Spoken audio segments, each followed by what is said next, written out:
ans que les moins de 20 ans ne peuvent pas connaître, je rêve d'un pays où on se parle à nouveau. Cette phrase résonne, je crois, avec une acuité particulière aujourd'hui, à l'heure où le débat public se tend, et en cette époque politique tumultueuse, où les certitudes ne s'affrontent plus qu'elles ne se rencontrent. Se parler n'est plus un luxe, ce n'est plus un devoir, c'est une responsabilité. Et s'il est un lieu où cette exigence de dialogue trouve naturellement sa place, c'est ici, à l'EM Lyon, tout particulièrement ce soir. Votre présence parmi nous a quelque chose de singulièrement symbolique, puisqu'il y a, je crois, 45 ans de cela, vous trouviez, du moins vous sortiez, des bancs d'une grande école de commerce, animés comme nous par des ambitions, des doutes, des élans et finalement une part d'inconnu qui anime toujours nos débuts. Mais reprenons depuis l'origine. Vous êtes né le 16 mai 1958 à Boulogne-Billancourt. Vous grandissez dans un environnement où l'entreprise et la création coexistent, par cadre, culture industrielle, mais aussi ouverture au monde artistique. Un équilibre rare où la rigueur économique ne s'oppose pas à la sensibilité et où la gestion ne se dissocie pas de l'imaginaire. Cet univers familial vous marque, façonnant à la fois une discipline intellectuelle et un goût affirmé pour la musique, le sport et l'art, un multiple fil conducteur que l'on retrouvera sous différentes formes tout au long de votre carrière et de votre parcours qui vous mènera d'ailleurs en 2023 au conseil d'administration du Louvre. Puis vient le temps des études supérieures. Après le baccalauréat, vous aviez d'abord envisagé de suivre des études d'ingénieur, mais ne vous consacrez qu'aux mathématiques ne vous séduisez guère. Soucieux de ne pas renoncer aux disciplines littéraires et aux sciences sociales, vous vous orientez vers les hautes études de commerce, et après une classe préparatoire économique et commerciale, vous intégrez la prestigieuse école des hautes études commerciales de Paris, dont vous sortez diplômé en 1981. À HEC, vous finissez finalement par embrasser la politique. Sur le campus jovassien, alors que certains choisissent de voguer au gré du vent giscardien et que d'autres se laissent emporter par la houle communiste, vous créez votre propre syndicat politique. Dès lors, vous vous refusez à monter à bord d'un navire déjà baptisé et accomplissez là quelque chose de très rare, tant dans les grandes écoles que dans le milieu politique. Vous vous refusez d'accepter le prêt-à-penser. Et c'est sans doute cette exigence d'indépendance intellectuelle et de volonté de construire votre propre ligne politique qui vous conduiront quelques années plus tard, en 1991, à frapper à la porte du Parti socialiste. Au-delà de la chose publique, vous attelez notamment à la finance d'entreprise, inspiré par le célèbre professeur Pierre Vernimen, dont les ouvrages ici n'ont plus de secret pour les futurs Golden Boys de cette salle. Puis vient le temps de votre carrière. Votre carrière débute dans le monde de la finance au sein de la BNP Paribas. Comme banquier d'affaires, vous aiguisez vos compétences en gestion financière, fusion-acquisition et également négociation. Mais en 1999, l'appel du service public se fait entendre. Et bien que n'ayant pas fréquenté l'ENA, les technocrates des cabinets ministériels vous ouvrent leurs portes.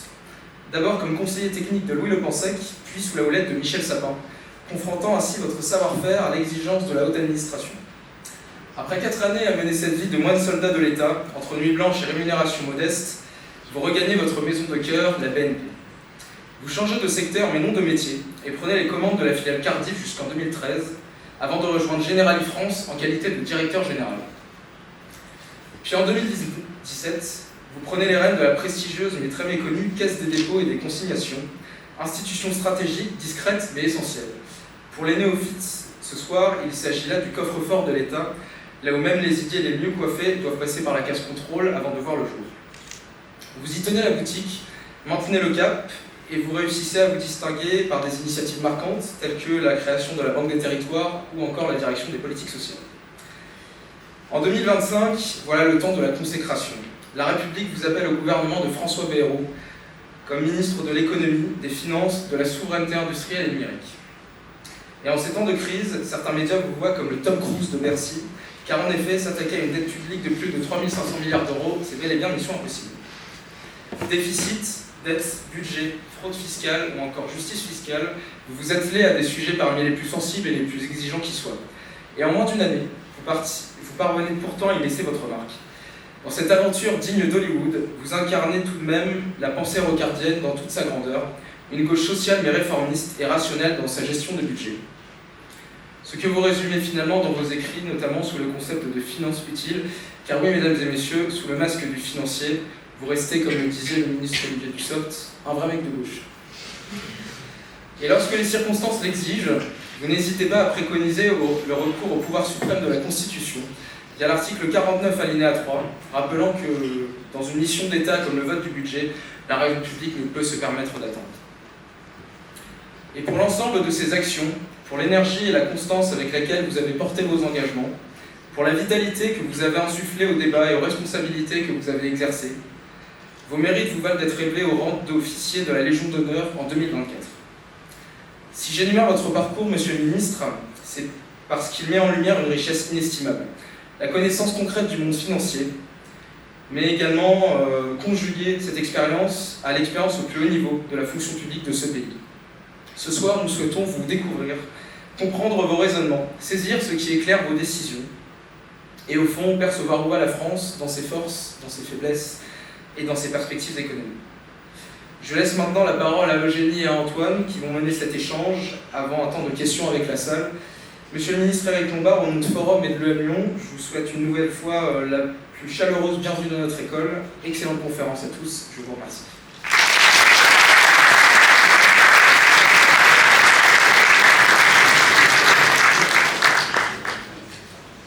Bonjour Monsieur le Ministre, bonjour à toutes et à tous. Merci Maxence pour ce pupitre. Avant de débuter cette conférence, souhaitez-vous réagir à ce pupitre? D'abord, bonjour à toutes et à tous. Je suis ravi d'être avec vous et d'avoir un dialogue sur les sujets de votre choix, puisque je trouve que la règle est très bien. Je n'ai pas d'idée précise sur ce qui va être évoqué. Non, je préfère le dialogue au discours magistral, donc je vous écoute. Bien. Merci Monsieur le Ministre. Donc en préparant cet échange, nous avons choisi de l'organiser en 3 parties. Dans une première partie, nous aimerions revenir sur votre parcours et votre vision de l'action publique dans le champ économique. Puis nous allons évoquer la dette publique et la gouvernance budgétaire qui impose à l'État des contraintes fortes, particulièrement en ce moment. Et enfin, nous parlerons de souveraineté économique et de l'avenir de l'économie française. Nous allons tout de suite commencer cet échange en parlant de votre parcours et de votre vision de l'action publique dans le domaine économique. Donc, comme Maxence en a parlé dans son pupitre de présentation, vous vous êtes engagé très tôt en politique. En effet, bien que vous ayez débuté votre carrière dans une grande banque internationale, donc le Paribas, avant la fusion avec BNP, vous vous êtes d'abord engagé comme militant lors de l'élection présidentielle de 1988, aux côtés de Michel Rocard, puis après sa nomination à Matignon, vous avez exercé pendant plusieurs années différentes fonctions de conseiller ministériel. Vous aviez déjà cette appétence pour la politique, comme vous l'avez montré notamment à HEC, mais qu'est-ce qui vous a véritablement poussé à sauter le pas pour rejoindre assez rapidement la sphère politique? En fait, je ne sais pas si je devrais dire ça, mais je suis sorti d'école et j'hésitais entre trois parcours qui m'intéressaient également. D'abord, comme ça a été dit par Maxence pendant le pupitre, ma famille avait un groupe industriel basé à Troyes et l'industrie m'a toujours intéressé. Et puis la finance aussi, Pierre Vernimène était mon professeur. Et il était même mon patron pendant mon stage de 3e année.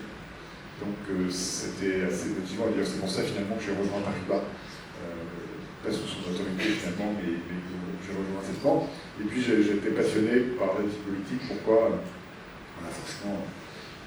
D'abord parce que c'est l'intérêt général et c'est tous les parcours, toutes les carrières se valent et chacun fait ce qu'il a envie de faire, surtout c'est important de faire ce qu'on a envie de faire. Mais c'est vrai que quand on peut améliorer la situation de ses concitoyens, c'est, je dirais, une motivation supplémentaire. Mais j'ai beaucoup d'amis à HEC qui ont préparé l'ENA et qui l'ont eu. Et moi je m'étais posé la question, et la raison pour laquelle je n'ai pas préparé l'ENA, que j'aurais peut-être pas eu d'ailleurs, c'est que quand on est haut fonctionnaire, et c'est la règle et elle est magnifique, c'est qu'on sert tous les gouvernements et surtout les républiques. Et ça, moi, ça ne m'intéressait pas. J'ai toujours effectivement été très attentif à travailler avec des patrons que je respectais, dont je suivais les orientations, que ce soit dans le privé ou dans le public. Et donc, c'est pour ça que je n'ai pas voulu être fonctionnaire. Et puis, c'était la fin des années Giscard, et puis François Mitterrand, que je soutenais modérément, disons. Donc, moi, j'étais dans ma banque, et effectivement, il se trouve que M. Rocard, qui m'avait intéressé, pas trop long, mais par ses écrits, par son parcours, a quitté le gouvernement en 1985. Pour vous, c'est il y a très longtemps, mais c'est plus fait de l'histoire. C'est il y a très longtemps, de toute façon, pour moi aussi. Et il a conçu des groupes de travail pour préparer la présidentielle de 1988. Parce que François Mitterrand ne pouvait pas se représenter, et de toute façon, il était assez âgé à ce moment-là. Et donc pendant 3 ans, j'ai préparé une élection présidentielle.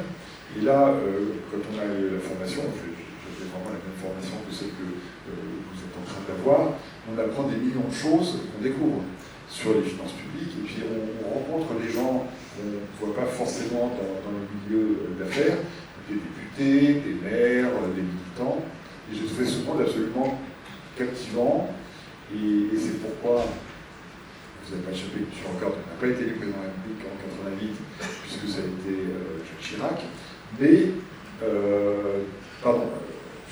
j'anticipe, en 88, François Mitterrand qui a été réélu, et je me suis retrouvé dans les équipes de Michel Rocard devenu Premier ministre. Et effectivement, pendant 4 ans, d'abord, quand Michel Rocard était Premier ministre, j'étais à la fois dans des actions politiques et auprès du porte-parole du gouvernement. C'est là où j'ai fait quelque part mon ENA, c'est que j'ai vu comment fonctionnait l'État.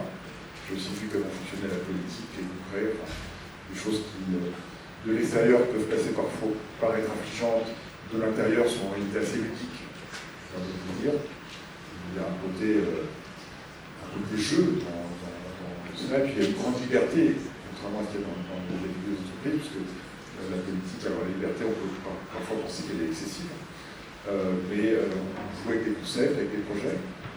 Donc j'ai trouvé ça passionnant. Et pendant 4 ans, j'ai fait partie de ces équipes, tu vois, le Premier ministre, après avec Cresson et Pierre Vérégois, quand ils sont devenus Premier ministre. Et j'ai vraiment failli franchir le pas.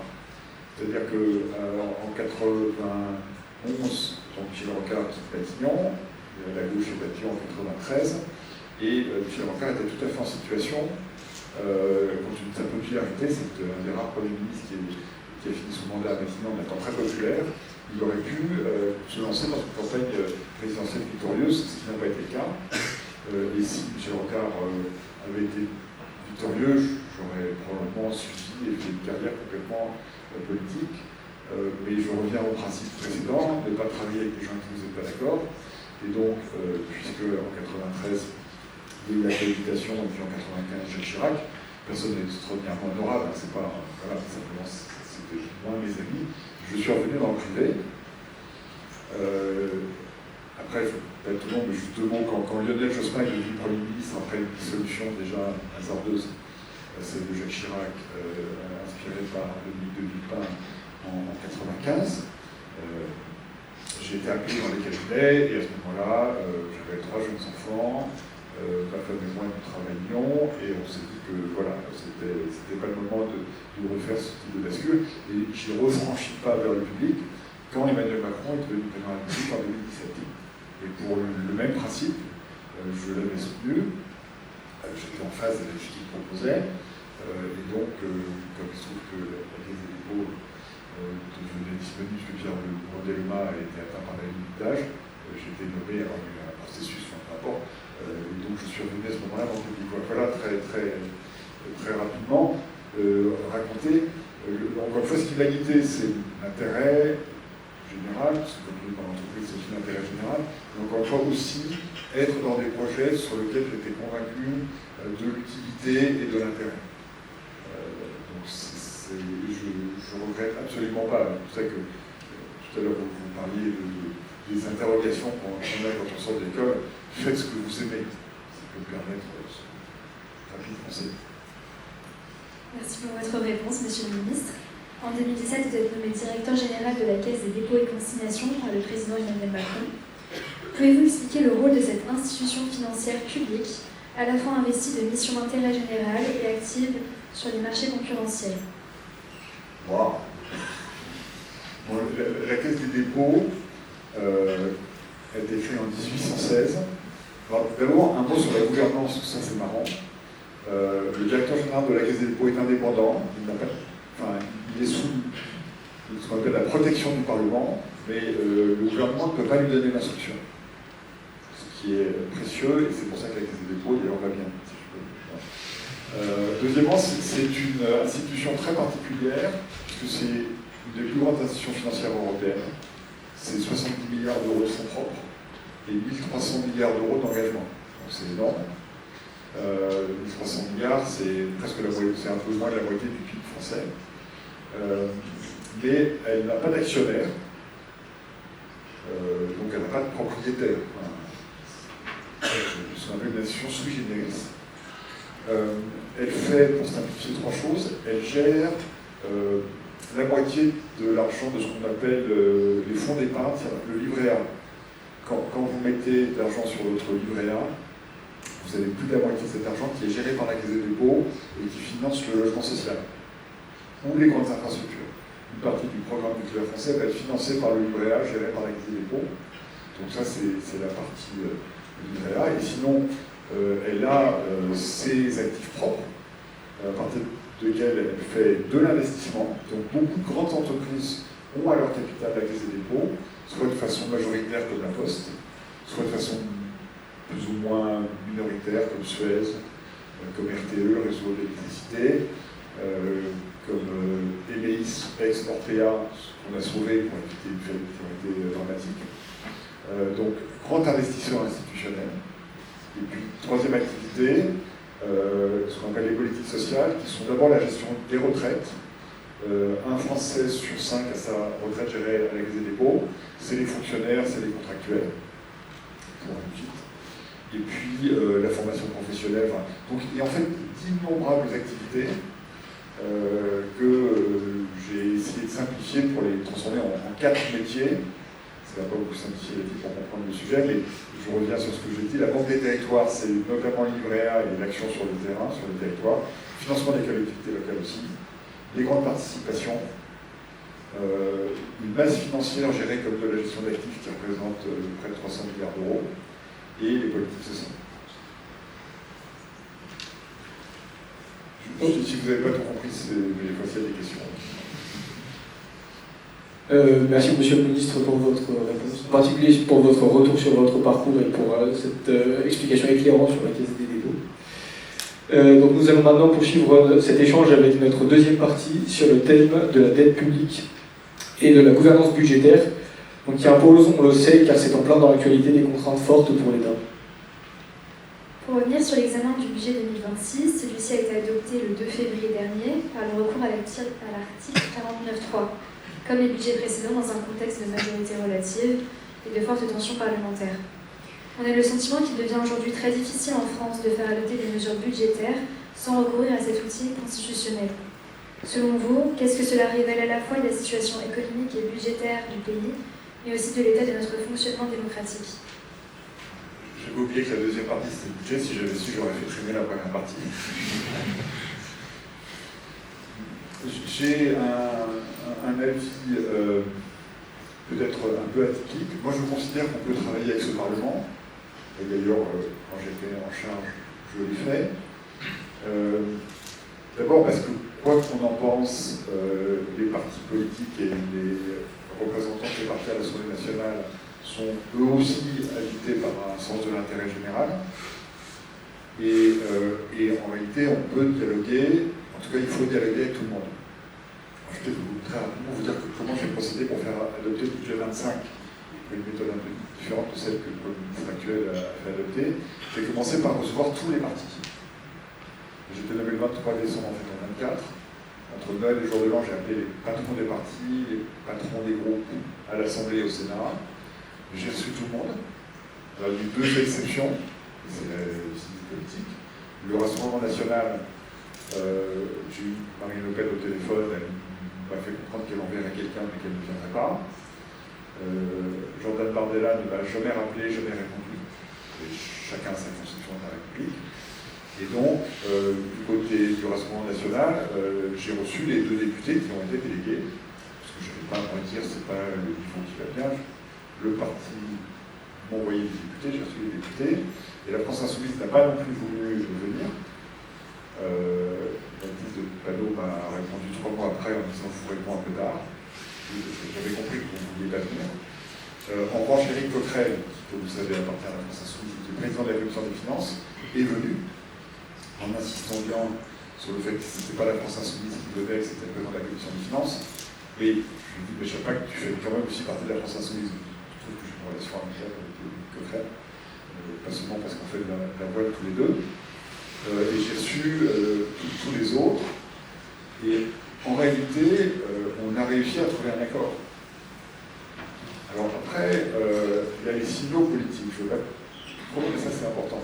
Je pense que si le 49.3 n'avait pas existé, comme les députés savaient qu'il fallait un budget, on aurait eu une majorité pour trouver un budget. Mais sauf que le 49.3 a été constitué en 1958 dans la Constitution, précisément parce que la vie politique française est un peu plus, animée, peut-être que dans d'autres partis qui ont plus l'habitude des coalitions, comme en Europe du Nord. Et donc le 49.3 est utilisé très souvent. D'ailleurs, le recordman absolu d'utilisation du 49.3, c'est Michel Rocard. On a oublié, on en parlait tout à l'heure en arrivant, que Michel Rocard n'avait pas de majorité. Et donc, voilà, les 49.3 étaient la façon commune de faire adopter les textes. Le 49.3, ça veut juste dire qu'il n'y a pas de majorité pour faire tomber le gouvernement sur un texte.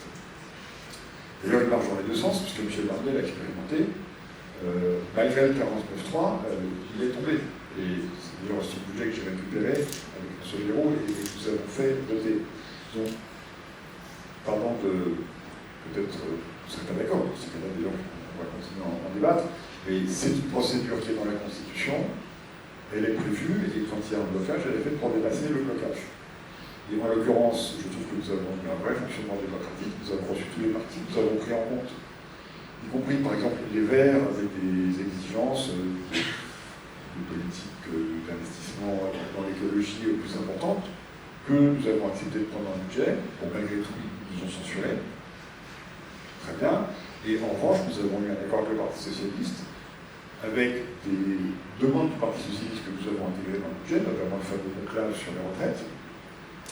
Et à la fin, le budget a été adopté par 49.3. Mais encore une fois, dans la République, il arrive très souvent qu'il n'y ait pas de majorité. Et dans ces cas-là, c'est la solution. Et il est impossible qu'un pays comme le nôtre fonctionne sans budget. Je veux dire, c'est techniquement possible, mais le fonctionnement du pays est tel que ça a des inconvénients absolument massifs. Et donc, en gros, il y a eu un accord des parlementaires pour que ça fonctionne comme ça. Et je prends le risque de répéter ce que j'ai dit tout à l'heure. Si le 49.3 n'avait pas existé, je suis certain qu'on aurait pu trouver un accord quand même. Parce qu'à la fin, il y avait bien une majorité de députés pour trouver un accord. Peut-être que les équilibres auraient été un peu différents. Et donc, tout ça pour dire qu'on peut travailler avec cette assemblée-là. Et j'irai même plus loin, il ne faut pas tout le monde, juste encore une phrase. On n'a pas assez en France la culture de la coalition et du compromis. Et moi, je le dis très clairement, je trouve que la période actuelle, elle est intéressante et utile du point de vue démocratique, parce qu'elle oblige les responsables politiques à chercher un compromis. Et ça, c'est très fécond. Et c'est vrai que quand j'ai mené les entretiens en début d'année avec Montchalin, ministre du Budget, le Rassemblement national envoyé deux députés très honorables que j'ai reçus avec Montchalin, les deux premiers ministres qui sont venus pour se dire les deux anciens premiers ministres, Édouard Philippe et Gabriel Attal, et nous avons dialogué de façon permanente. D'ailleurs, j'avais recommencé à négocier avec l'ensemble des partis pour préparer le budget 26, et on avait recommencé le même mécanisme. Le RN n'est pas venu, enfin si, pardon, le RN est venu, mais avec les mêmes deux députés qui étaient venus quelques mois auparavant. La France Insoumise est venue, pardon, elle n'est pas venue, mais Éric Coquerel est venu, enfin bon, voilà. Et à la fin, tous les avis étaient bien pris en compte et représentés. Parce que, quelles que soient mes opinions qui ont été rappelées, j'ai tout autant pris note des demandes du RN que des demandes du président de la commission des finances. Nous avons intégré ce qui nous semblait utile, intégré ce qui ne nous semblait pas utile. Mais je trouve que voilà, ce dialogue démocratique, je l'ai trouvé fécond. Et d'ailleurs, même avec le 49.3, si les députés veulent planter le fonctionnement de l'Assemblée nationale, ils peuvent le faire. Et ils ne l'ont pas fait. À aucun moment, ni quand on a fait le budget 25, ni quand Sébastien Lecornu a fait le budget 26, les blocages ont été jusqu'au bout, parce que chacune et chacun, quelle que soit sa place sur les bancs, c'est qu'il faut que nous ayons le budget. Merci, Monsieur le Ministre. Nous allons maintenant passer à quelques questions plus techniques. D'abord sur le déficit public. et sur ce que coûte le poids de la dette à l'État. Donc en février 2026, la Cour des comptes, dans un rapport thématique, alerte sur le déficit public. Celui-ci s'élevait à 161 milliards d'euros en 2025, soit 5,4 points de PIB. Et en 2026, le gouvernement vise un déficit de 5 points de PIB dans son budget. La Cour des comptes s'inquiète aussi de la charge de la dette, qui s'élevait à 65 milliards d'euros en 2025 et qui pourrait atteindre, d'après des projections, 100 milliards d'euros en 2029. Donc on voit effectivement sur ce graphique les intérêts que paye l'État pour la dette, et donc il ne s'agit même pas du remboursement de la dette, il s'agit seulement des intérêts qui ont un poids croissant. Selon vous, Monsieur le Ministre, quel est aujourd'hui le principal risque budgétaire pour la France ? Le niveau du déficit, la dynamique de la dette ou la perte de crédibilité vis-à-vis des investisseurs? Alors, tout ça, c'est la même chose. Je vais vous faire un aveu. D'abord, je suis devenu récemment un spécialiste de finances publiques. Et moi, je ne vais gérer que des entreprises en développement rapide, avec des augmentations de dépenses pour financer le développement. Et d'ailleurs, à chaque fois rentable, ou quand elles ne l'étaient pas quand je suis arrivé, elles le sont devenues. Donc je me suis retrouvé à Bercy vraiment un contre-emploi, avec ce que j'avais pas fait avant, un contrôle strict des dépenses. Et les trois sujets dont vous parlez sont liés. Suivant les choses un peu loin, je pensais que la question de la dette publique n'était pas un grave problème. Bon, on est à près de 3500 milliards d'euros de dette, donc 120% du PIB. Alors le chiffre peut paraître abstrait, mais la question de la dette, effectivement, c'est les intérêts que nous versons sur la dette. Et comme il y a eu une longue période de taux nuls ou négatifs, on pouvait s'endetter, ça ne coûtait rien. Mais la difficulté aujourd'hui, c'est que hier, le taux à 10 ans auquel l'État emprunte est de 3,3%. Ça veut dire que si vous empruntez 100 milliards de plus, ça va vous coûter sur les 10 ans où cette dette sera portée 33 milliards d'euros d'intérêt, la moitié du budget de la défense. 33 milliards d'euros versés aux créanciers. Et 5% de déficit, c'est ce qui est prévu pour 2026. Ça représente 150 milliards de dettes en plus.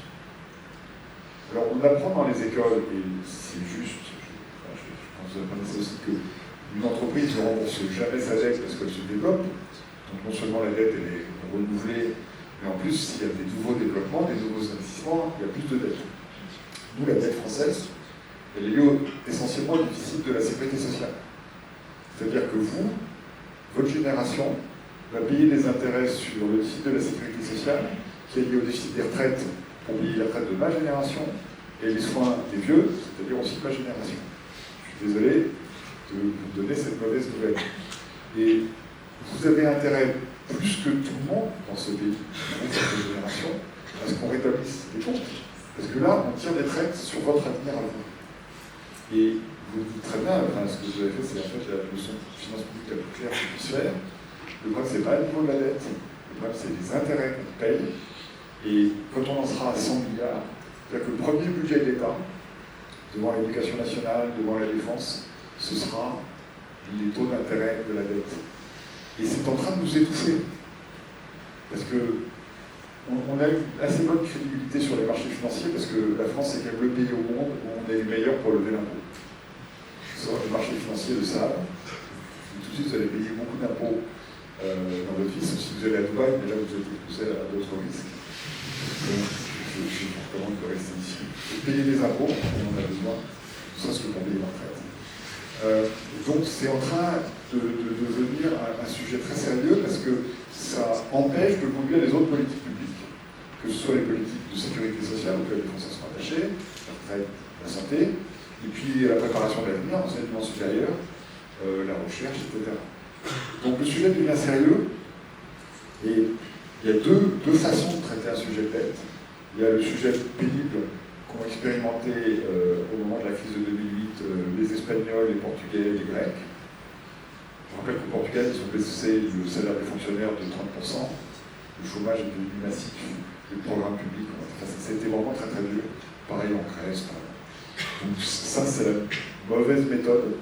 La bonne méthode, c'est, en tout cas ce que je soutiens, c'est qu'en réalité, c'est pas très compliqué de gérer ce sujet. Non pas de baisser la dépense publique, ceux qui vous disent qu'on peut baisser la dépense publique, je ne crois pas.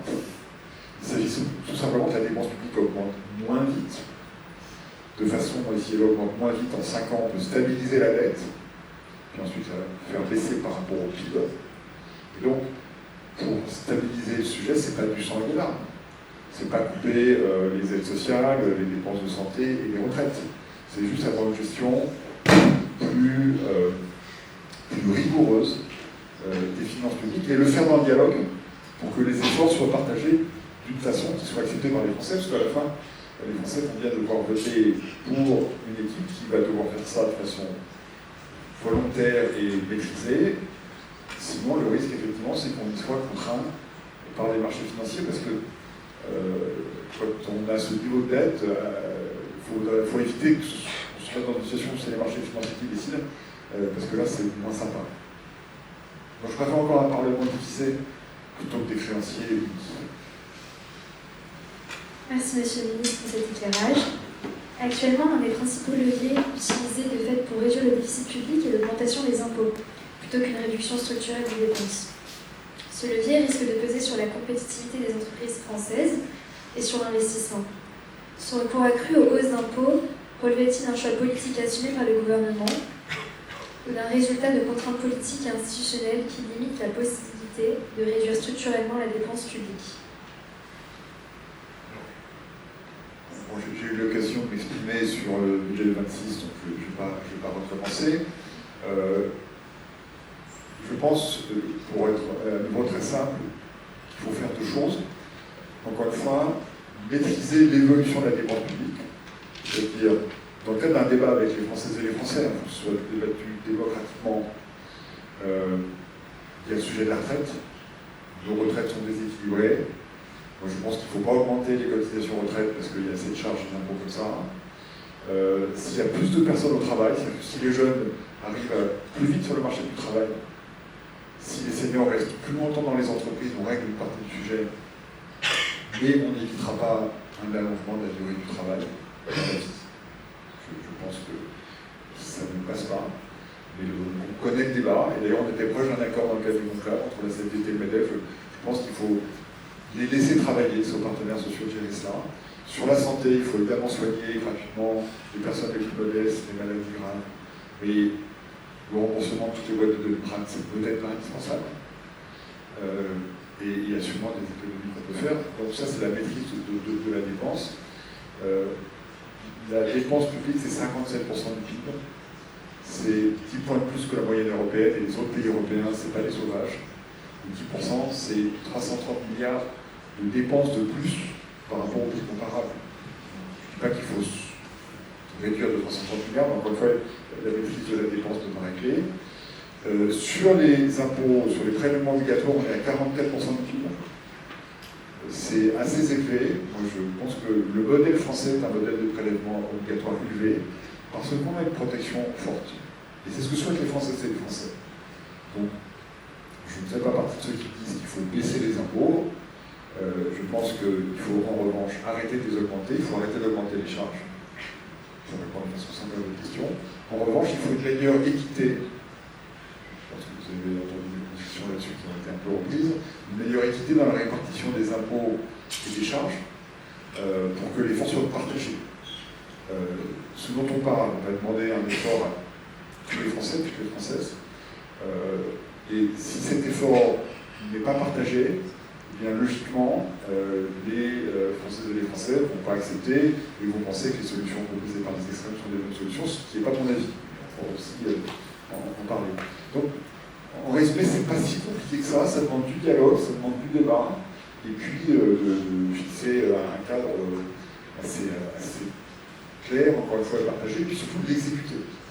Je rappelle, sur le budget 2025, sur lequel j'étais en responsabilité, on a terminé l'année avec une meilleure exécution prévue.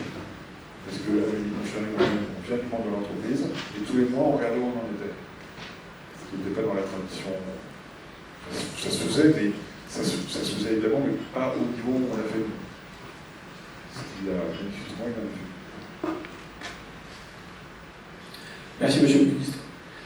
Dans cette troisième partie de notre échange, nous allons aborder le sujet de la souveraineté économique et parler de l'avenir de l'économie française. Avec cette première question, déjà, depuis plusieurs années, la notion de souveraineté économique est revenue au cœur du débat public, notamment à la suite des crises récentes, notamment la pandémie, les tensions géopolitiques, ou encore des dépendances industrielles révélées dans certains secteurs stratégiques. On pense pendant le Covid. Dans ce contexte, la réindustrialisation de la France est souvent présentée comme un levier central pour renforcer notre autonomie économique. Selon vous, quels sont aujourd'hui les véritables piliers de la souveraineté économique d'un pays comme la France? Et plus précisément, faut-il chercher à réindustrialiser l'ensemble de notre appareil productif, ou bien au contraire, cibler prioritairement certains secteurs? On est dans une question très importante et qui va peser, à mon avis, tout au long de votre vie professionnelle. C'est une véritable bascule par rapport à la façon dont le monde a fonctionné depuis 1945, la fin de la Deuxième Guerre mondiale, et jusqu'à, mettons, 2001, enfin les attentats de New York sont peut-être une date, quelques années après. Si je devais caricaturer ou simplifier, je dirais que pendant cette période, on a acheté le pétrole à bon marché d'abord aux pays du Golfe jusqu'au choc pétrolier de 1973, et puis après le gaz russe. On a demandé aux Américains de garantir notre sécurité, ce qui nous a permis de baisser nos dépenses de défense. Et puis on a compté sur la Chine pour acheter nos produits et nous fournir des produits pas chers. On a vu que maintenant la Chine est à un niveau d'expertise et de part de marché dans la plupart des filières qui parfois dépassent 50%.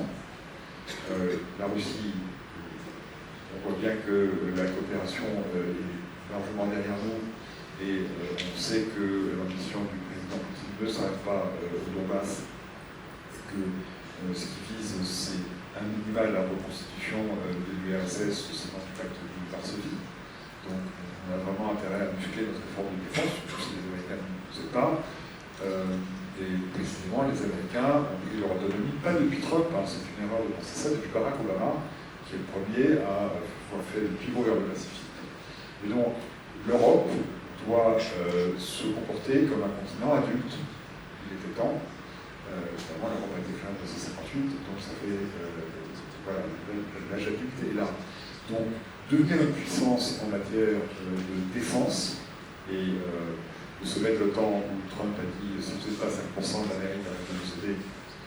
Mais franchement, quoi qu'on pense du personnage, c'est bien à l'Europe d'assurer sa propre défense. Et donc on est en train de s'en occuper, mais ça demande un changement de fonctionnement, pour en parler, important. Et puis, à un moment où la Chine, par sa conquête industrielle et les États-Unis par les tarifs, menace notre industrie, il faut que nous protège notre industrie et qu'on s'organise pour non seulement la protéger, mais la développer. Parce que sans industrie, il n'y a pas de défense indépendante. Et ces sujets de défense, ils sont devenus très importants. Chacun qui est en ce moment en Iran, dont on ne sait pas bien comment elle va se terminer. Donc les sujets de souveraineté, ils deviennent essentiels, ils deviennent vitaux au sens propre du terme.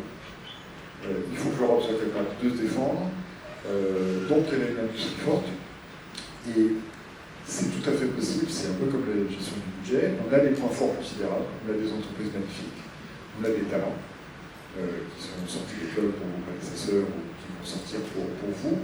Et simplement, il faut qu'on muscle un peu notre niveau de jeu pour s'adapter à ce monde.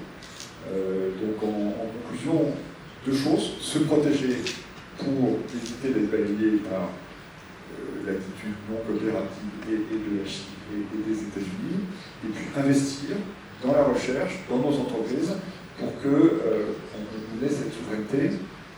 Je rappelle que le PIB de l'Union européenne plus la Grande-Bretagne, c'est 10 fois le PIB de la Russie, et nous sommes en avance technologique. Donc le jour où on aura construit une défense européenne dans le cadre de l'OTAN, mais avec une capacité d'autonomie, on ne sera pas embêté. L'effort dont je parle est évidemment un effort pour la paix. L'Europe est un État de droit et l'Europe est un État de paix. Et c'est ça qui est en jeu, c'est ça que nous pouvons protéger. Mais comme disait Thucydide, j'ai cité Confucius tout à l'heure, comme disait Thucydide, être libre ou se reposer, il faut choisir. Et donc tout ça va demander un effort collectif, qui peut faire l'objet d'un débat public aussi, parce qu'on peut aussi décider de se reposer et de laisser les grands empires mondiaux nous mettre en état de dépendance. En tout cas, moi, ce n'est pas le choix que je propose. Et ce choix, il est très réel et très concret dans la période actuelle. Encore une fois, vous voyez bien l'état de la situation du monde qui se dégrade à une vitesse quand même qui était un peu inattendue. Merci, Monsieur le Ministre. Le 20 février dernier, la Cour suprême des États-Unis a jugé que Donald Trump n'avait pas l'autorité légale pour imposer des droits de douane massifs. Cet épisode illustre néanmoins le retour d'un protectionnisme assumé et l'usage croissant des outils commerciaux comme instrument de rapport de force entre États. Dans ce contexte, quelle devrait être la position de la France? Continuer à défendre le libre-échange ou s'adapter à une économie mondiale de plus en plus marquée par la régionalisation et le protectionnisme? Et comment repenser nos partenariats commerciaux, notamment avec des acteurs comme la Chine? Moi, je considère que vous posez la question et vous la posez bien, c'est y répondre. Les règles de l'OMC sont bafouées par les deux premières puissances économiques mondiales, la Chine et les États-Unis. Donc on doit garder le dialogue qui est notre marque, mais se protéger. On a commencé à faire en Europe, j'avais beaucoup de pour ça sur l'acier. Il y a maintenant et des quotas et des tarifs. Il faut le faire sur la chimie, il faut le faire sur l'automobile, il faut le faire sur d'autres branches. J'avais introduit avec Clément Beaune un rapport du Haut Commissariat du Plan sur le rouleau compresseur chinois. Donc nous devons vraiment répondre fortement à cette étude. Le faire encore une fois dans le dialogue, parce que je ne pense pas qu'on va vers une fermeture du monde. D'ailleurs, je ne sais pas si vous avez suivi ce qui s'est passé à la suite des tarifs mis en place par Trump à partir de février-mars. Le commerce mondial a continué à augmenter. Parce qu'il y a eu des contournements. Parce que le monde économique est incroyablement vivant et mobile.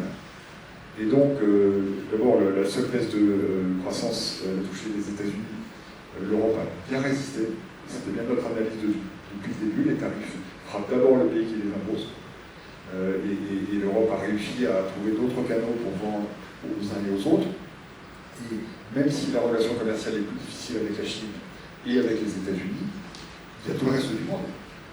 Et quand j'étais ministre, soit seul sur la campagne de la République, pourquoi est-ce qu'on était en Asie du Sud-Est? Pourquoi il était en Inde? Pourquoi il était en Amérique latine? Pourquoi nous avons visité plus souvent des pays européens comme la Grande-Bretagne, comme la Norvège? Parce qu'il y a tout le reste du monde avec lequel nous avons augmenté le commerce. Le sujet du Mercosur, dont je prends acte du fait qu'il faut protéger nos agriculteurs pour que ça nous pose un problème, mais pour notre industrie, c'est nécessaire. Donc, les flux commerciaux vont se réorienter. Nous devons rester une nation ouverte. Nous devons continuer à promouvoir le libre-échange avec ceux qui en sont d'accord et qui le pratiquent. Nous devons passer des traités de ce type. Et puis avec ceux qui ne pratiquent pas, on ne doit pas être naïf. Ce que j'ai noté dans la période intéressant, c'est que j'ai pratiqué le Canada aussi, puisque c'est un membre du G7. Le Canada demandait à être associé au fonctionnement de l'Union européenne. Alors, quand ils m'ont dit ça, ça m'a un peu frappé. En fait, nous avons accepté. Et maintenant, quand il y a un sommet des ministres des Finances européens, assiste, non pas au sommet, parce que c'est assez compliqué comme ça, mais à ce qu'il y a autour, des ministres des Finances canadiens, britanniques. Mon ancienne collègue écologue est toujours ami avec Richard Reeves. Et ça, c'est un changement du monde absolument massif. Et qui montre bien que non seulement nous ne sommes pas seuls, mais nous avons des réseaux d'amitié qui, à la fois en termes militaires, là je pense aux Britanniques, aux Norvégiens, aux Canadiens, et en termes commerciaux avec le reste du monde, vont nous permettre de nous adapter à ce monde. Donc il faut le voir, c'est pas qu'il faut le voir positivement, il faut voir les choses telles qu'elles sont. Comme on sait, l'histoire est tragique, nous devons protéger notre continent, et pour ça, il ne faut pas se fermer non plus. Merci, Monsieur le Ministre. Vous en parliez justement à propos de cet accord de libre-échange entre l'Union européenne et le Mercosur. Celui-ci a été signé en janvier 2026 et son application provisoire a été annoncée récemment. Celle-ci suscite de fortes oppositions en France, notamment dans le monde agricole. Certains y voient en effet un risque pour notre souveraineté économique et pour la capacité de l'Europe à protéger ses standards sociaux, environnementaux ou sanitaires. Selon vous, comment concilier la signature de grands accords commerciaux avec l'objectif de souveraineté économique? Et par ailleurs, cet accord Mercosur marque-t-il, selon vous, une limite au modèle européen du libre-échange? Il faut vraiment revenir sur ce qui pose un problème, mais un problème réel, et que je respecte et que je comprends, sur l'agriculture. Et ce problème, c'est un problème réel pour deux séries de raisons. La première, elle est d'ordre écologique, on va dire. C'est-à-dire que c'est compliqué d'exposer nos agriculteurs, à qui on demande d'être exemplaires en matière de qualité de production, d'aller vers le bio, de ne pas utiliser trop d'engrais, ce qui quand même est nécessaire, et c'est notre modèle européen, et de permettre de commercer avec des régions qui sont moins exigeantes. D'abord, il y a quand même un certain nombre de protections qui sont posées justement pour protéger les consommateurs européens. Est-ce que ces protections sont suffisantes? Ça fait l'objet d'un dialogue qui doit se poursuivre. Mais on est sur le sujet agricole, encore une fois, qui est important, mais qui n'est pas que cela. Sur tous les autres domaines, le libre-échange est très, très favorable et je pense qu'il faut le favoriser. L'accord du Mercosur, il a été signé récemment, je crois que ça fait 20 ans qu'il est en train d'être négocié. Donc il y a eu beaucoup de progrès qui ont été faits, beaucoup d'angles qui ont été apaisis. Il faut passer par la discussion, la négociation, pour soit adapter ce qui doit être dans la relation avec les pays concernés, soit donner les éléments de réponse pour protéger notre agriculture. Parce que ce que je constate aussi en parallèle, c'est que la part des exportations de notre agriculture et la balance commerciale de notre agriculture se dégrade, ce qui pose un problème de souveraineté, mais l'agriculture pour la France c'est encore plus important que la souveraineté, c'est la vie des territoires, c'est l'équilibre de l'ensemble de nos territoires. Donc il faut absolument contrer ce mouvement qui est en train d'affaiblir notre agriculture. Et là, je reconnais qu'il y a une contradiction dans les relations internationales sur lesquelles on n'a pas trouvé de bon équilibre. Et il faudra trouver, d'ailleurs, parce qu'on est en train au niveau européen de revoir la PAC, la politique agricole commune, il faudra donc cette révision de la PAC qu'on soit absolument attentif, et évidemment le gouvernement l'aide. Madame l'ancienne collègue Jules qui est très mobilisée pour que cette réforme protège notre agriculture. Très bien, merci beaucoup, Monsieur le Ministre. Le Sénat a récemment établi que plus de 13 000 foyers disposaient d'un patrimoine supérieur à 1,3 million d'euros ne paient pas d'impôt sur le revenu, un phénomène que vous avez vous-même évoqué, en estimant qu'il pourrait concerner plusieurs dizaines de milliers de foyers. Lorsque vous étiez ministre, vous avez notamment proposé une contribution sur les hauts patrimoines pour renforcer l'équité fiscale. Plus largement, quelles réformes vous paraissent aujourd'hui nécessaires pour restaurer une véritable justice fiscale en France? C'est un sujet d'ailleurs, c'est pour ça que c'est un effet médiatique. Nous sommes un pays qui a la passion de l'égalité, avec parfois une passion qui nous entraîne peut-être un peu trop vers l'égalité formelle et passer vers l'égalité réelle, mais ça c'est plutôt un sujet pour vos collègues qui sont en études de philosophie ou de sciences politiques. Mais cette passion de l'égalité, elle est complètement légitime dans notre République. Et il y a deux idées simples que je veux évoquer pour vous. La première idée simple, elle est importante. Si on parle de l'impôt des personnes, il faut bien être sur l'impôt des personnes et pas mélanger ça avec l'impôt des entreprises. Les entreprises, même si elles ont des actionnaires, c'est, d'ailleurs on appelle ça personne morale, donc c'est bien un corps autonome. Les entreprises, c'est d'abord les personnes qui travaillent, et puis c'est la cité dans laquelle elles s'opèrent, c'est les clients, c'est les actionnaires, et nous avons besoin de développer nos entreprises. Beaucoup d'entre vous vont travailler dans des entreprises, j'imagine, parce que c'est la base de la création de richesse. Et il ne faut vraiment pas se tromper de ces. Et les grandes entreprises, les grandes entreprises, c'est bien aussi. Pas parce qu'on est dans une grande entreprise qu'il y a moins de règles éthiques, de soucis d'intérêt général. Il ne peut pas y en avoir, je ne dis pas que c'est automatique, mais ça ne faut pas dans l'autre sens. Donc là, on parle bien de la fiscalité des personnes.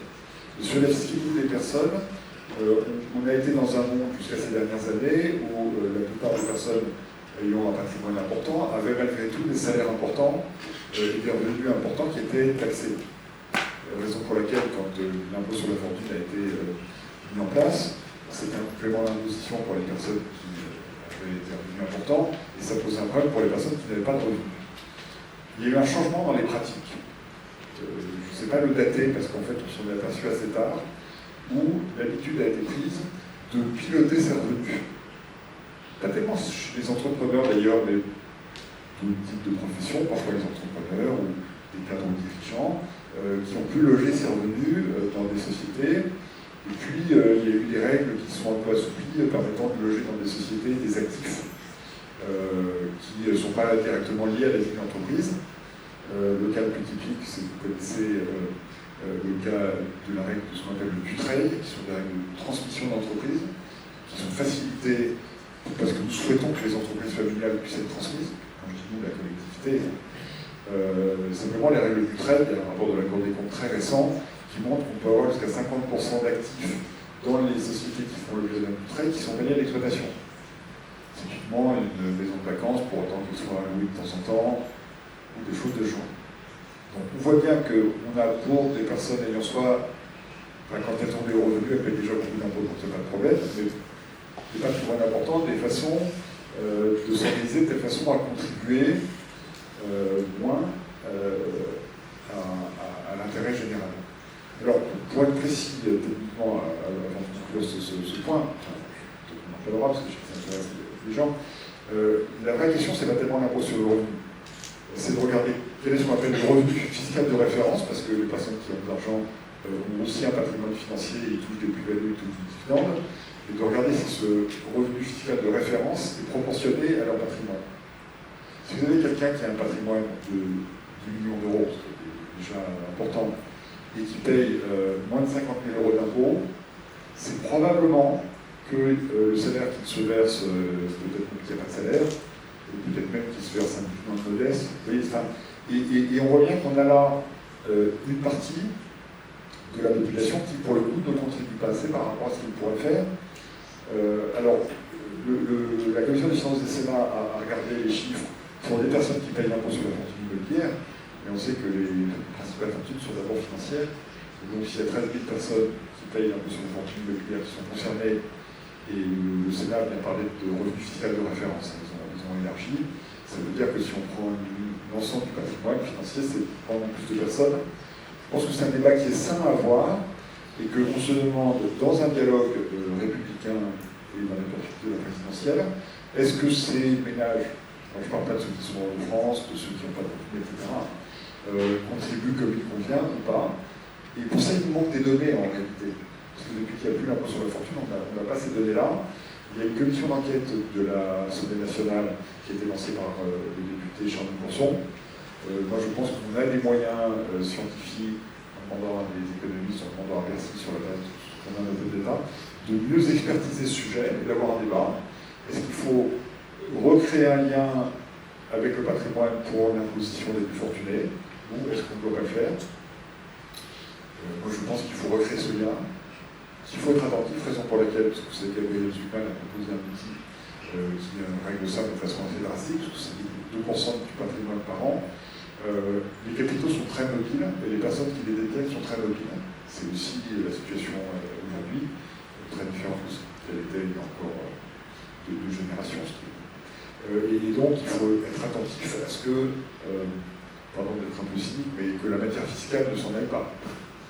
Parce que si les personnes les plus fortunées, un des inconvénients de la proposition de Gabriel Zucman, par ailleurs économiste tout à fait éminent et très respectable et respecté, c'est que par rapport aux chiffres de revenus qu'il attendait, la moitié du chiffre a été produite par 3 ou 4 familles.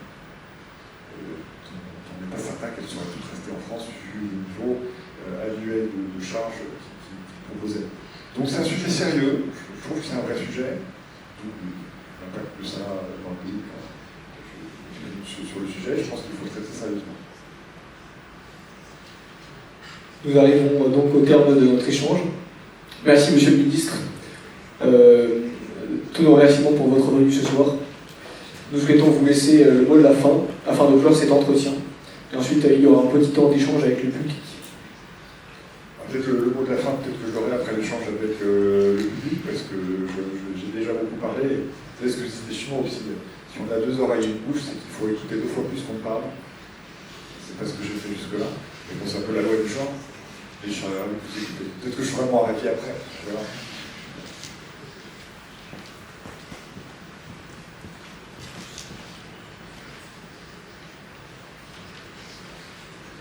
Si vous avez des questions, levez la main, vous avez le micro.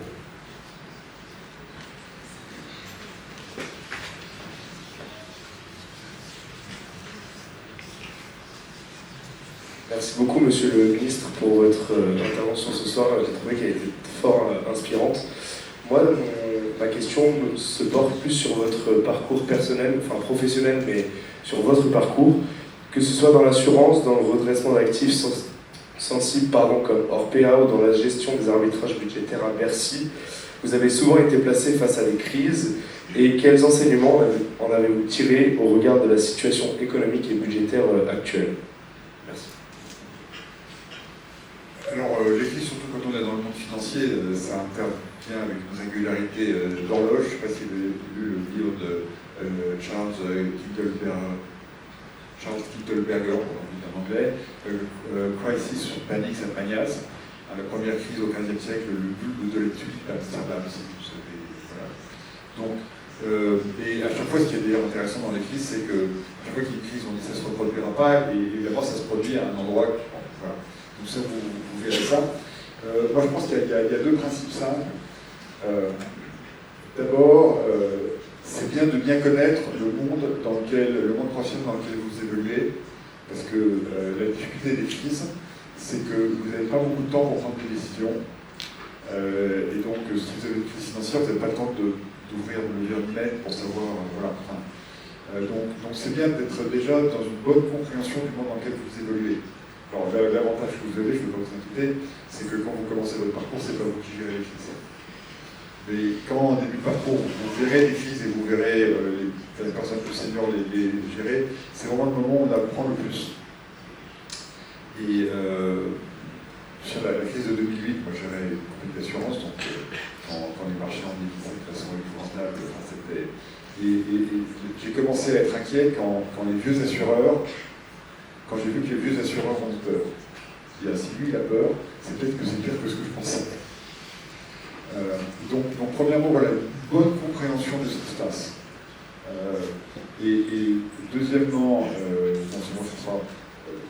gérer les choses avec calme, parce que c'est pas la peine de s'énerver, ça c'est une évidence.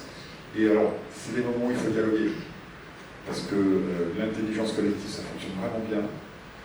L'intelligence individuelle, vous apprendre ce que je veux dire de mon parcours, cette intelligence individuelle, c'est utile, mais c'est pas ce qui est le plus important. Parce que si vous faites fonctionner l'intelligence collective, vous aurez la bonne idée qui va émerger, et vous aurez la bonne conduite qui va émerger. Et en permanence, si vous faites fonctionner l'intelligence collective, vous aurez l'ensemble de l'information disponible. Je ne parle pas de ChatGPT ou de chat, parce que ça c'est regarder tout ce qui existe et qui a existé dans le passé.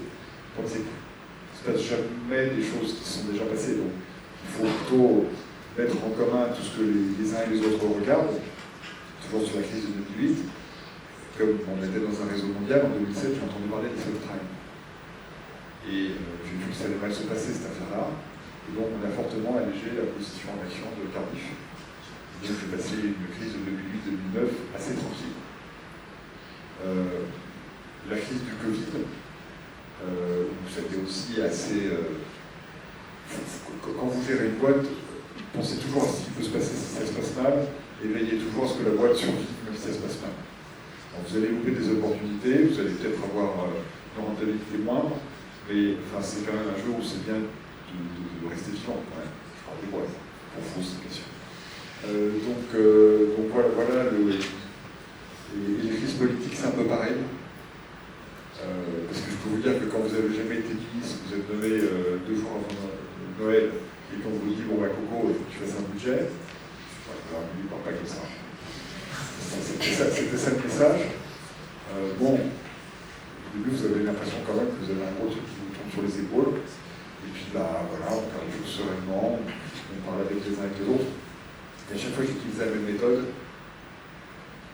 parler, prendre le temps d'écouter. Et la solution, elle sort de là de toute façon. Puis après c'est à vous, quand vous êtes en responsabilité, de faire les choix. Et là, il faut les faire de façon ferme et les tenir. Mais avant, vous écoutez et vous trouvez toujours une solution.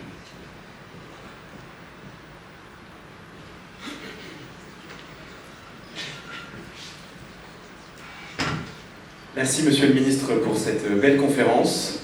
Alors, je m'excuse d'avance, cette question est peut-être très personnelle, mais pour contribuer au système des retraites, le meilleur moyen à moyen terme est peut-être de faire des enfants. Vous en avez vous-même fait 3 et pourtant vous avez eu une très belle carrière. Et donc j'aimerais vous demander si vous avez des conseils à donner pour des jeunes désireux d'une carrière aussi animée que la vôtre, pour concilier au mieux vie de famille et carrière. Merci. Ouais, mais les enfants, je dirais que je n'ai pas été exemplaire, donc je ne vais pas parler pour eux. Là, franchement, je suis un peu sec. Je ne pense pas qu'un parcours soit lié à une quantité de travail. Pardon de le dire comme ça, et pas pardon pour le directeur de l'école. Moi, je suis assez que ça, en fait. Ce qui m'a permis d'être assez efficace, parce que comme il fallait quand même faire les choses, du coup, je les ai fait assez vite.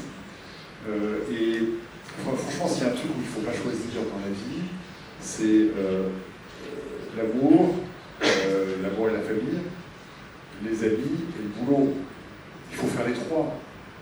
Si vous n'êtes pas bien dans vos baskets, vos chaussures serrées, franchement, vous pourrez, tout va avec.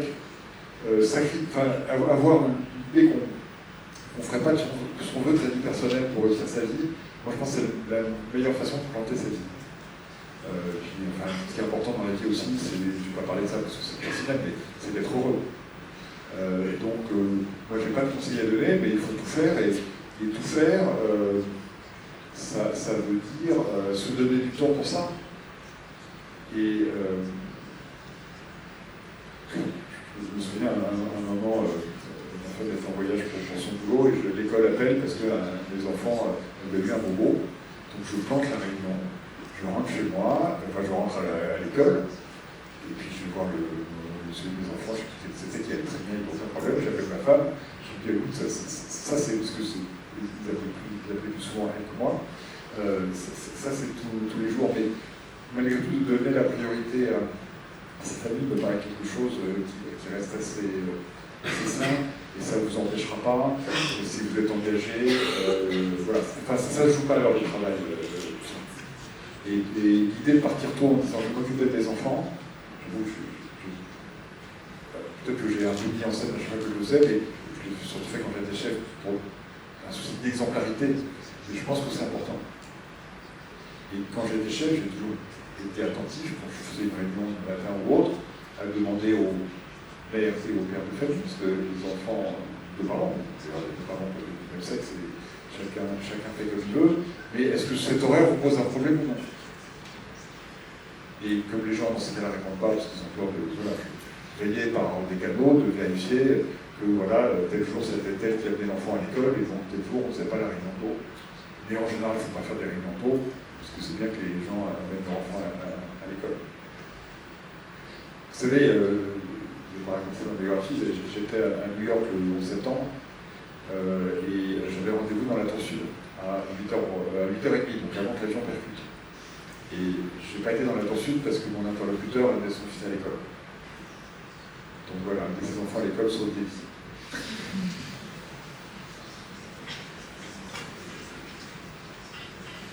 Rebonsoir, Monsieur le Ministre. Une question plus technique, c'est pas sur les enfants, mais sur la soutenabilité de la dette. Et je ne sais pas si vous avez eu l'occasion d'échanger quand vous étiez à Bercy avec nos créanciers qui achètent justement les obligations du Trésor. Qu'est-ce que vous avez senti qui les poussait à avoir encore confiance dans la capacité de la France à soutenir sa dette et à la rembourser, que ce soit la dette ou ses intérêts? Oui, bien sûr, quand on est ministre des Finances, le job est de voir les agences de notation et éventuellement les investisseurs. On a tendance un peu à se flageller. On est une grande puissance mondiale, on a des entreprises absolument extraordinaires, on a des infrastructures canon. Et là, on est un des pays au monde les mieux équipés en infrastructure. J'ai mis moins de 2 heures à venir de Paris ce matin. J'étais en Bretagne hier, j'ai mis moins de 3 heures à en venir. L'électricité, etc. Donc ils voient ça. Ils voient bien que fondamentalement, il y a un pacte social qui tient. Alors, c'est un peu plus compliqué à ce moment. Et puis, comme je le disais en introduction, ils voient une formidable capacité à lever l'impôt et une acceptation par les Français d'un taux de prélèvement obligatoire élevé, mais qui est basé en retour par une protection sociale qui est quand même canon. Enfin, le job, vous avez sans doute déjà vu des gens malades, la prise en charge de la maladie grave dans l'hôpital français, c'est exceptionnel. Le système de retraite, il est équilibré, enfin, il fonctionne très bien, les aides sociales pour les personnes en difficulté, enfin, il y a beaucoup de choses en échange de ça, l'école publique gratuite, etc. Donc tout ça fait qu'on n'a pas de plan pour le moment, mais notre notation baisse graduellement. Là, le spread s'est resserré, on paye notre dette moins cher que l'Italie, mais à un moment, on a payé notre dette plus cher que l'Italie. Donc, on approche du moment où on va arrêter d'être complètement pris au sérieux. Donc, voilà, il est temps de se mettre sur une trajectoire plus raisonnable.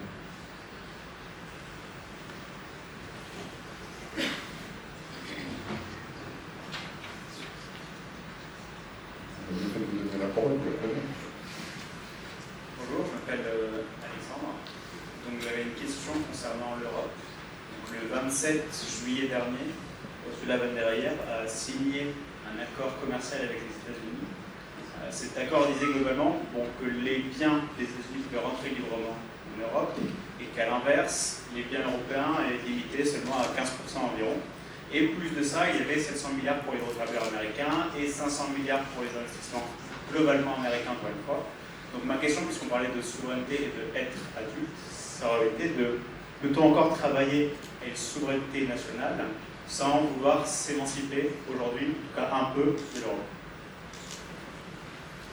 Alors, c'est des options qui sont évidemment débattues et qui sont fortes. Moi, je pense que le seul niveau de souveraineté possible, c'est l'Europe, parce que ça fait déjà de nous le premier marché du monde.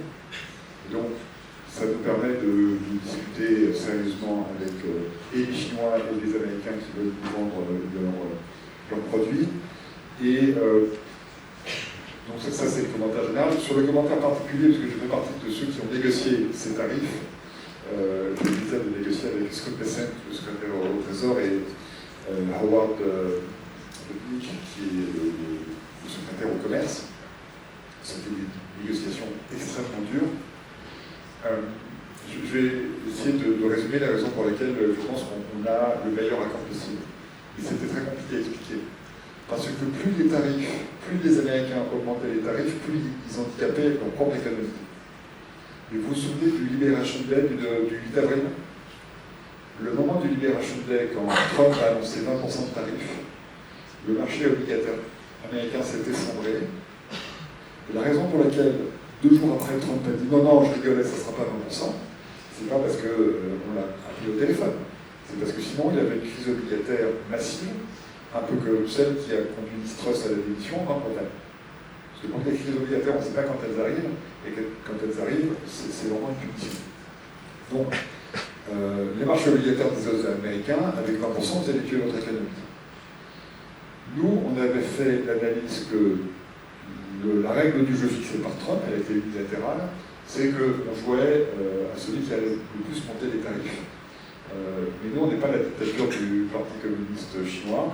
On ne peut pas monter à 30%, parce que dans ces cas-là, on tue notre économie à nous.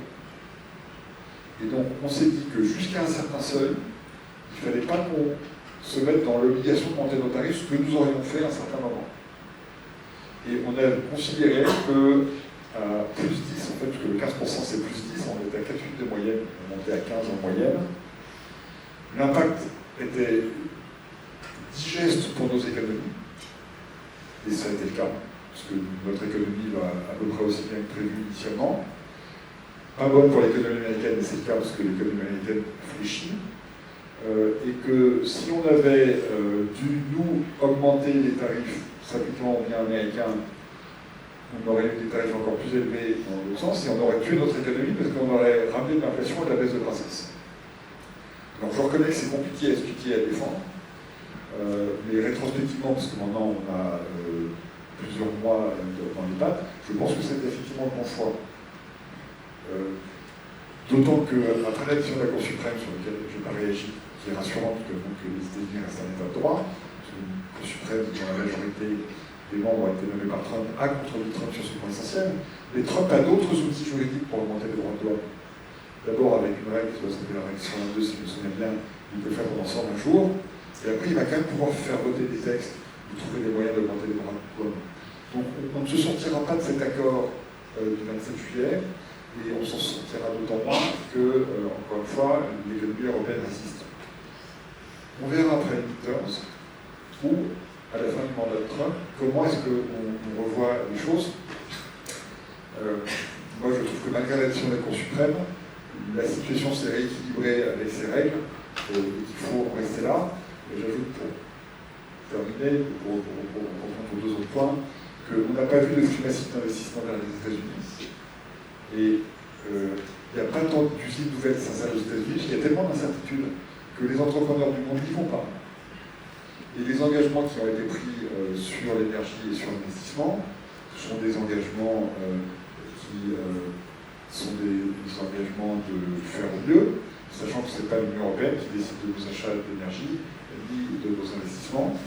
Sur les achats d'énergie, de toute façon, il y a une bascule, puisqu'on a acheté aux États-Unis, ce qu'on a acheté avant en Russe, je préfère quand même acheter aux États-Unis, mais à des montants qui n'ont rien à voir avec ceux qui étaient engagés, parce que ce n'est pas des niveaux qui correspondent. Même les États-Unis ne pourraient pas nous fournir autant d'énergie, parce que les chiffres, Trump parfois exagère un peu les chiffres, on va dire, en restant diplomate. Et sur les investissements, c'est pareil, c'est un engagement de meilleure pratique. De toute façon, on considère qu'on investit beaucoup trop aux États-Unis, puisqu'une bonne partie de l'épargne européenne va aux États-Unis, et que j'ai tout fait quand j'étais ministre pour les rapatrier. Il y a 300 milliards d'épargne par an qui vont aux États-Unis, on ferait mieux de l'investir chez nous. Ça, c'est un autre sujet. Donc voilà, pardon d'avoir appelé. Enfin, c'est intéressant dans les relations internationales, cette négociation a été pilotée avec une intervention très forte de la France. Et encore une fois, je prends le risque devant vous de défendre l'accord.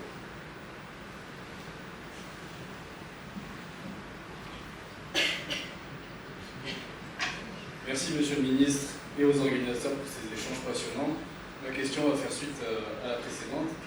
Au regard des défis que vous avez cités, doit-on conclure que la souveraineté nationale française, qu'elle soit énergétique, industrielle ou militaire, est désormais un concept caduc hors du cadre de l'Union européenne? Autrement dit, la France doit-elle accepter de déléguer ses leviers de souveraineté et fonctions régaliennes à Bruxelles? La réponse courte était non. Alors je rappelle, le président s'est exprimé à Lyon il y a 3 jours, la défense nationale reste une défense nationale avec une souveraineté et une indépendance totale, et la décision d'engagement, en tout cas pour ce qui concerne la défense nucléaire, relève du seul président de la République. Ça a été confirmé. Ça ne va pas nous empêcher d'ajouter un échelon européen à l'intérieur de l'OTAN. Et pour moi, c'est un échelon européen qui doit inclure encore une fois la Grande-Bretagne, la Norvège et le Canada. Parce que là, il y a une question de dimension nécessaire de notre système de défense par rapport à la puissance d'autres nations dans le monde, notamment la Russie. Et donc, ça sera une souveraineté partagée. Et votre question est, enfin, votre intervention, moi, je la retourne plutôt comme une question. Il faudra qu'on trouve les façons d'organiser les règles de cette souveraineté partagée. On l'a bien trouvé quand même sur la défense de l'Ukraine. Alors vous allez me dire c'est que financier, c'est pas que financier. C'est fait pour acheter des armes. Et donc, pour soutenir l'Ukraine, les Européens réussissent à se mettre d'accord. Mais sur la souveraineté de nature militaire, la question est posée. Et sur les autres domaines, sur l'énergie, nous avons décidé d'avoir notre autonomie énergétique. Et nous avons bagarré, et j'étais heureux d'être le ministre des Finances avec lequel ça s'est fait, avec mon ami Marc Ferracci, d'obtenir la neutralité technologique. Donc les règles européennes nous permettent de déployer notre scénario d'indépendance énergétique, nucléaire et renouvelable. Sur l'industrie et sur l'économie, franchement, le marché français n'est pas à la mesure des enjeux du monde. Donc oui, nous avons une relation bilatérale, mais c'est bien au niveau de l'Union européenne qu'il faut trouver des accords. Et ma conviction, mais encore une fois, c'est un débat démocratique tout à fait légitime, mais ma conviction personnelle, c'est qu'il faut même aller plus loin dans l'intégration, ce qui a été proposé par le rapport de Mario Draghi et d'Enrico Letta, dont vous avez sans doute entendu parler. C'est-à-dire qu'on crée vraiment le marché unique des capitaux. J'ai beaucoup travaillé là-dessus avec mon homologue allemand Lars Klingbeil, le marché unique dans des secteurs qui aujourd'hui ne sont pas couverts et sur lesquels la taille critique de nos entreprises est trop faible par rapport à ce que les Chinois sont en train de créer. Il y a des géants dans tous les domaines, très efficaces, notamment dans l'automobile, et de ce que les Américains ont déjà créé. Donc je suis partisan, pour résumer, d'une Europe qui fonctionne par étage, ce qui est délégué à l'Union européenne, ce qui fonctionne par des coopérations renforcées entre des pays de l'Union européenne et d'autres, et puis la défense, qui est un côté évidemment très particulier, sur lequel la France va garder, notamment en matière de dissuasion nucléaire, une autonomie totale, même si le président a proposé, en accord avec nos alliés européens, d'étendre, voilà, je ne vais pas répéter ce que dit, mais il y a une modification, une légère modification de la doctrine pour viser à mieux protéger nos amis européens.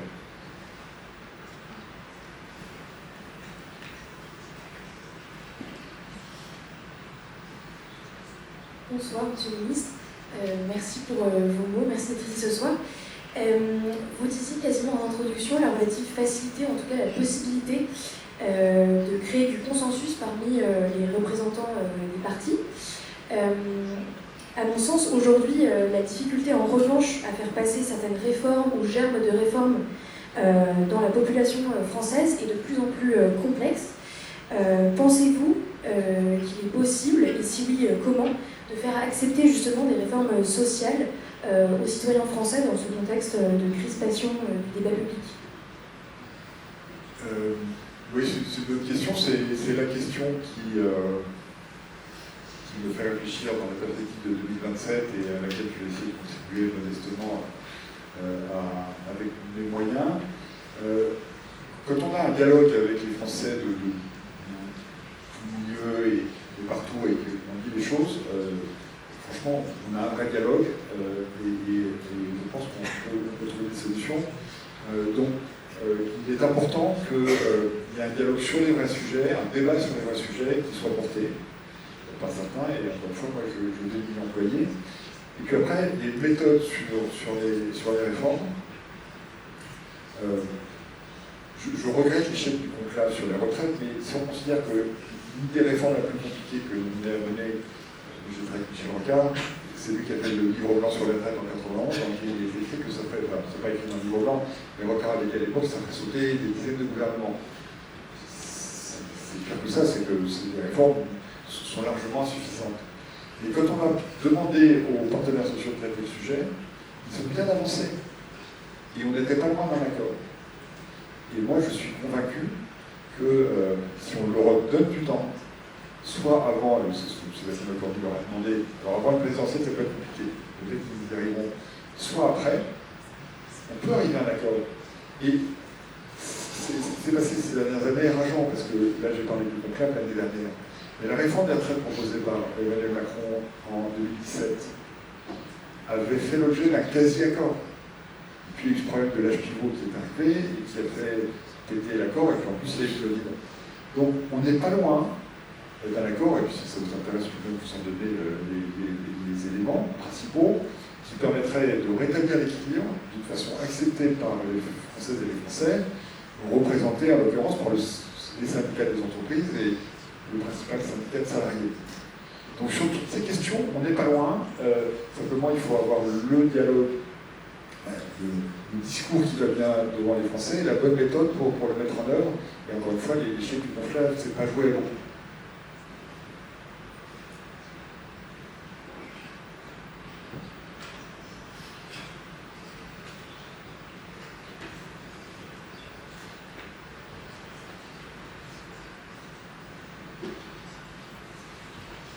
Bonsoir, merci Monsieur le Ministre, merci Forum. Question de politique interne. Récemment, Amélie Montchalin a été nommée à la tête de la Cour des comptes. Pour rappel, elle était ministre plusieurs fois sous Emmanuel Macron. Vous avez rappelé au début de votre intervention l'importance de l'indépendance de la Caisse des dépôts. De manière analogue, la Cour des comptes a une nécessité d'indépendance.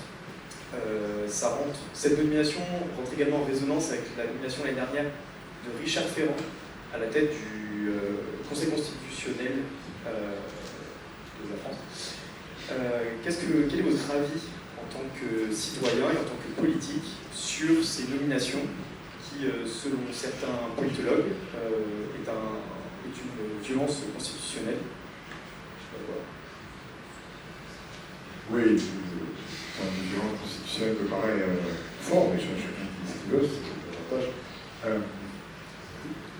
Je reviens à ce que j'ai dit sur la Cour suprême américaine. 9 juges, 6 nommés par Donald Trump. Question de droit, est-ce que le président a le droit de décider d'un impôt? Non. 6 contre 3. 6 contre 3. Quand j'étais nommé à la Caisse des dépôts, je connais bien le président de la République, je l'ai soutenu. Je suis devenu indépendant et placé sous la responsabilité du Parlement le jour où j'étais nommé. Et ce mandat m'a obligé. Et le gouvernement a pu me suggérer de faire des choses que je n'ai pas faites. Et j'ai pu faire des choses que le gouvernement ne souhaitait pas que je fasse. Donc, l'indépendance dépend de la qualité des personnes qu'on nomme. Quand le pouvoir de nomination est important, il est confié pour l'essentiel au président de la République. Donc, il est rare qu'un président de la République nomme des ennemis politiques ou des personnes pour qui il n'a pas d'estime ou grande fonction. Ça se fait depuis 1958, et ça se faisait pendant avant, mais j'ai suivi ça pendant après. Donc, Richard Ferrand est quelqu'un qui connaît bien le droit, qui a été député, qui a été président de l'Assemblée nationale, qui a toute légitimité. Et d'ailleurs, les décisions du Conseil constitutionnel depuis qu'il est président n'ont jamais été contestées. Alors, on n'a jamais dit qu'il y avait eu un piège pour telle ou telle raison. Et quant à Amélie Montchalin, que je connais bien, d'abord, moi je me félicite qu'une femme jeune soit nommée dans un poste comme cela. On n'a pas parlé de la parité, une femme qui a des grands combats personnels. J'étais très fier à la Caisse des dépôts d'arriver à un comité exécutif qui est toujours en place, qui est majoritairement féminin. Parce que parfois la parité, on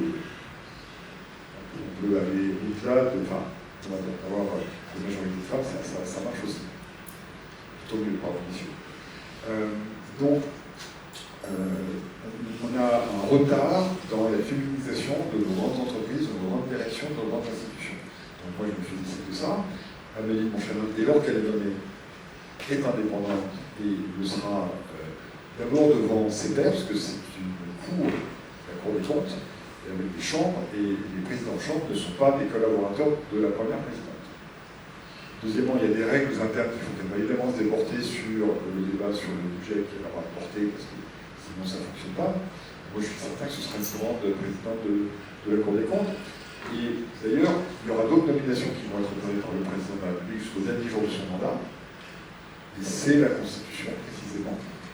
Alors le débat qu'on peut avoir, c'est l'article 13, auquel moi j'ai été soumis, c'est-à-dire la nomination doit être validée par les commissions compétentes de l'Assemblée et du Sénat. C'est vrai que pour la Cour des comptes, c'est pas l'article 13 et la décision du président de la République est définitive. C'est des choses qu'on peut changer, mais en l'occurrence, la validité de la nomination est évidemment totale, et surtout la qualité de la personne. Moi, je suis très heureux que quelqu'un de jeune, de talentueux, absolument légitime à mes yeux, soit à cette fonction. J'entends le débat. Les questions de nomination, elles font toujours débat. Encore une fois, je reviens à la règle de base. Un président de la République donne rarement des ennemis quand il peut nommer quelqu'un. Il y a des cas, mais pas beaucoup. Ce sera donc la dernière question.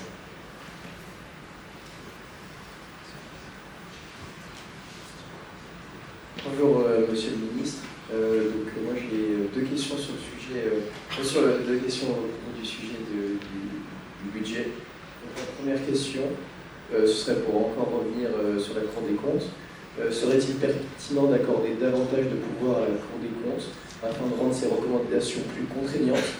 Ma deuxième question, c'est est-ce qu'il serait possible d'intégrer dans la Constitution le fait d'interdire de voter des budgets qui sont où en fait on va au-delà des recettes de l'État comme ce qui a été fait en Allemagne.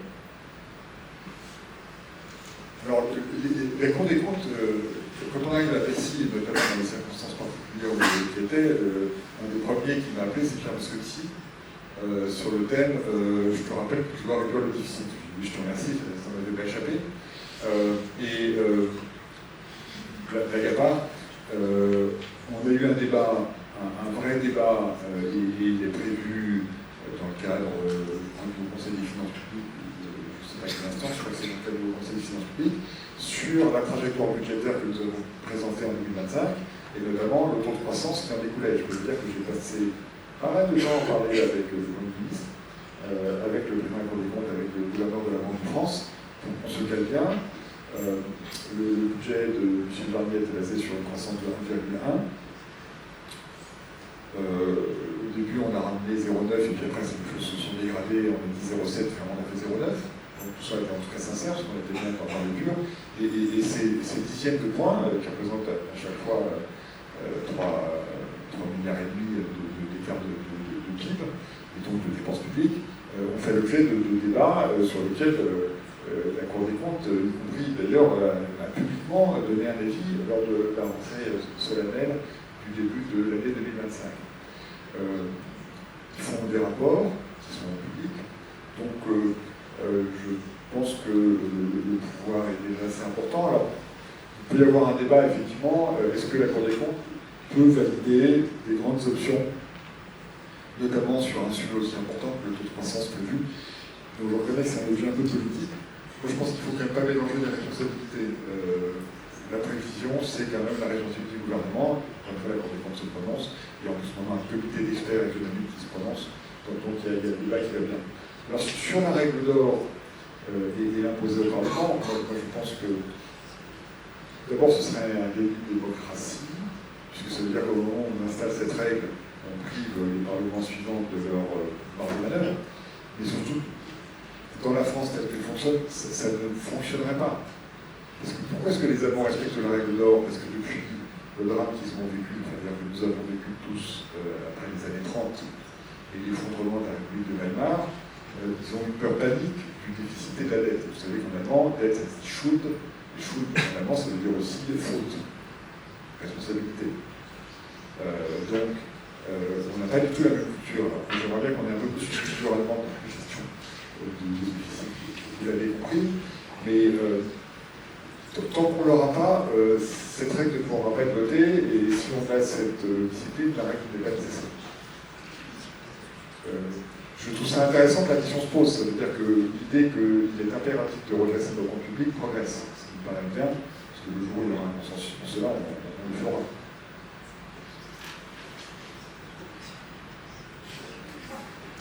Très bien, merci beaucoup, Monsieur le Ministre. Encore tous nos remerciements pour votre venue ce soir. Vous pouvez enfin faire ce mot de la fin pour clore cet entretien, et ensuite il y aura le cocktail. Bien, non, le cocktail, c'est important, je vais être très bref. Peut-être. En tout cas, merci d'avoir d'être venu, merci d'avoir écouté, d'avoir posé des questions. Peut-être qu'il y a une chose que je voudrais dire, c'est bien sûr reprise, mais peut-être ce qui est le plus important à mes yeux dans l'entreprise, dans la vie et encore plus en politique, c'est que par le dialogue, on résout à peu près tout. Et la difficulté du dialogue, d'ailleurs dialogue ça veut dire deux discours, c'est de trouver le moyen d'être en position d'écoute, de trouver le moyen de se faire comprendre quand on s'exprime. L'intérêt du débat politique, c'est qu'il y ait une obligation de dialogue, et dans beaucoup de collectivités locales que j'ai vues avec des dépôts, les gens bossent ensemble. Les gens bossent ensemble entre les partis parce que sur le terrain, c'est plus présent. Vous avez ouvert le discours sur la phrase de Rocard, je rêve d'un pays où on se parle. On n'est pas très loin, je suis assez optimiste dans la période, d'être en capacité de se parler. Et s'il y a un vrai dialogue collectif dans la préparation des élections présidentielles 2025, évidemment, les Français feront bien ce qu'ils veulent. Ce qui est important, c'est que cette élection permette de régler les quelques sujets objectifs que le pays doit régler s'il veut progresser, et puis c'est un peu le deuxième message. Moi j'ai grande confiance dès lors qu'on trouve justement un moteur commun et une volonté commune, que la France rattrape le retard qu'elle a dans divers domaines, qu'elle rétablisse ces situations et qu'on reparte dans une trajectoire d'amélioration du niveau de vie. Je rappelle qu'au passage, on est maintenant plus pauvre que la moyenne européenne, c'est quand même un problème. On a quand même un peu déconné depuis quelques années, depuis de nombreuses années. Donc on peut tout à fait se remettre dans une phase positive de développement, d'un développement partagé, d'un développement équitable. Voilà, je pense qu'on n'en est pas très loin. Il faut juste qu'on fasse un effort de dialogue et il est devant nous. Voilà, merci encore et puis je vais encore passer quelques minutes avec vous autour de la peau. Merci.